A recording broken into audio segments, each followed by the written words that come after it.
একদিন ছোট্ট ছেলে তাহিম বাজারে হাঁটছিল। হঠাৎ এক ফকির তাকে একটা পুরনো আয়না দিল। ফকির বলল, এটা সাধারণ আয়না নয়, এটা হল অজব দেশের দরজা।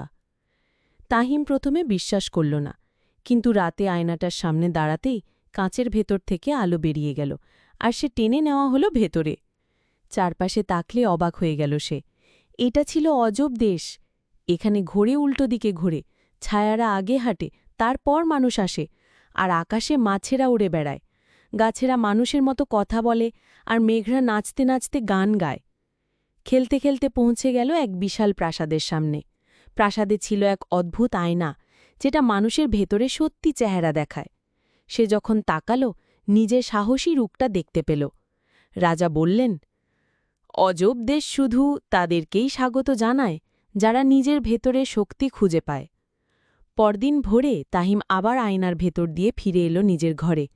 কিন্তু এরপর থেকে সে আর ভীরু থাকল না, কারণ সে জানত তার ভেতরেও আছে এক সাহসী অজব দেশের যোদ্ধা।